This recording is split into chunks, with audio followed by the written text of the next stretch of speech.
My guest is Greg Hong at Hillhouse Legal Partners, and talking about the legal aspects of privacy details, working with privacy data from your patients. That's obviously very relevant when you operate your private practice.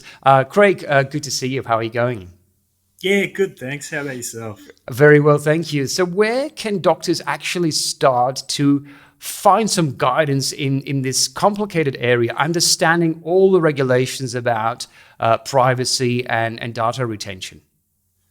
Look, look. The good news is there is a bit of material out there that will sort of get you started. The Privacy and Information Commissioner does have material. They have a guide, and they have a sort of set of checklists and things like that. I think the AMA also have things, and certainly like your insurer, so Avant or whoever you use, will have certainly some material on retention, particularly. Um, and those things are probably going to be a good sort of starting point to get you going. It's not going to be the full story, but certainly it should at least get you live to the issues that you're going to have to address, so that you can then sort of develop from there based on the detail of your own practice. Exactly. Now, a lot of my customers are surgeons and doctors in private practice, so they have all sorts of online tools, practice management systems to obtain information. Quite often there's a bit of panic, and they're almost paralyzed because of this privacy and protecting data. When you work with doctors, how do you address potentially that fear of this big unknown? Look, generally, the way we try to do it is take a bit of a multidisciplinary approach. So we look at it holistically, and we try to talk to, you know, some of your other providers and sort of get around the table, understand what the doctor's trying to achieve, how they're going to do it, and um, then craft a solution that's going to work with all of your providers sort of interwoven and working together on it. Certainly, there's no point in us just drafting you up a privacy policy if then in practice it happens a totally different way on the ground. So you really have to make sure that everyone's sort of singing from the same hymn sheet, I suppose. Yeah. Now, my look at the work that doctors do in the digital space is obviously to help the patient and to help them attract more patients.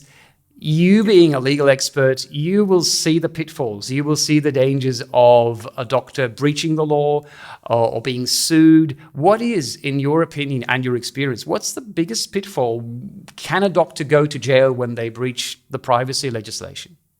Look, I generally you shouldn't probably have too much fear of jail or big fines, things like that. It's not, but probably the thing that doctors need to be aware of is that people are becoming more and more live to this sort of stuff, as you can see with current events with COVID and things. Um, People are taking a real interest in what happens with their data and their own medical treatment, and they're trying to empower themselves a bit, sometimes to their own detriment. But that's sort of a real trend. So you would be crazy to just think you can ignore it. You've certainly got to get out in front of it and deal with it. But generally, I think it is something that's really seems very daunting when you first get into it. But if you sort of follow these guidelines, go through the checklist, and really get some expert help, then you just tend to end up with a system that actually really enhances your practice. You know, with your practice management systems, I know a lot of providers will always say, you know, if you put rubbish in, you'll get rubbish out.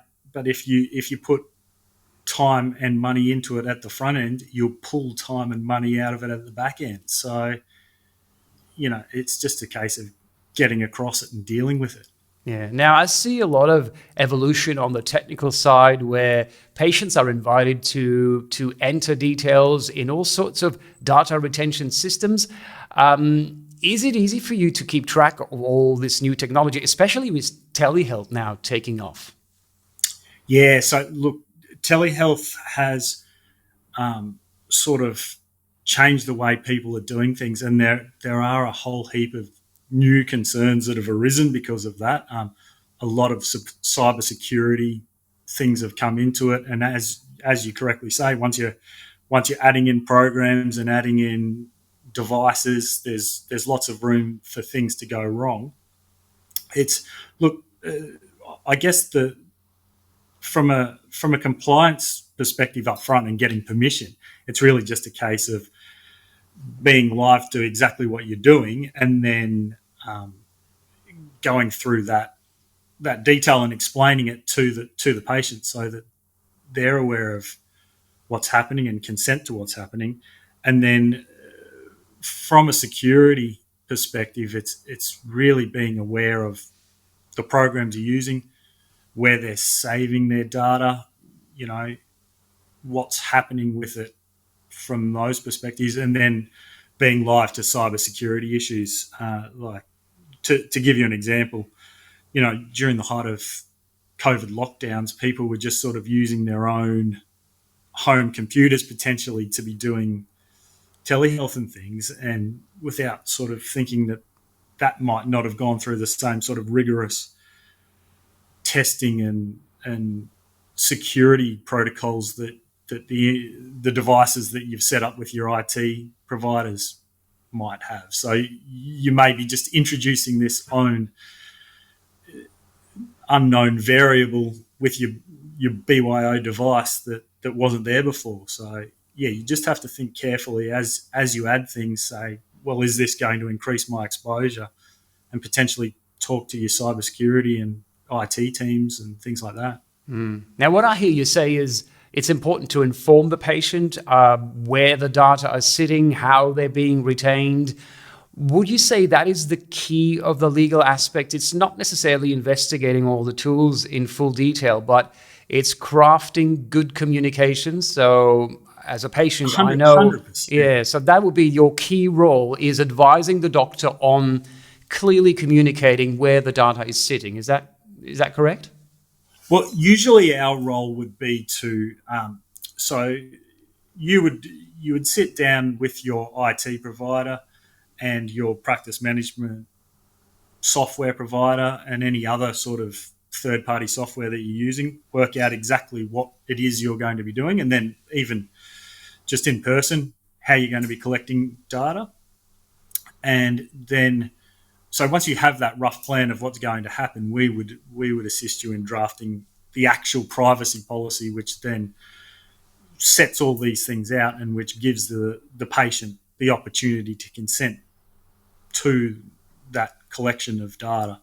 So that's probably our primary role. Obviously, as well, if you did have someone that made a complaint and you did have some administrative law, you know, where you've been sent a letter asking you questions or requiring you to do certain things, then we would potentially get involved from that administrative law aspect to help you work through it.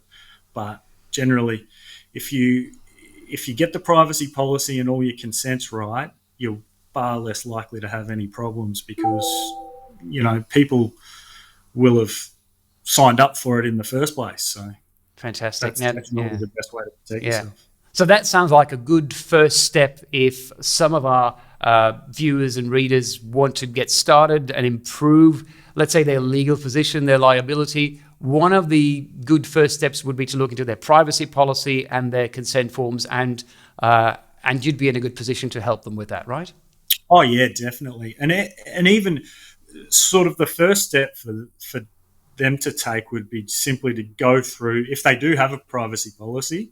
If they don't have a privacy policy, probably pick up the phone. If they do have one, probably just review it and check that it actually sort of reflects what's currently happening on the ground, because it can be very easy to sort of set and forget these things too. So if you've set up a privacy policy that sort of predates telehealth or predates different systems that you've incorporated, then you should be running through it again just to see if it kind of reflects what you're currently doing, because there's no point having a policy that you don't follow.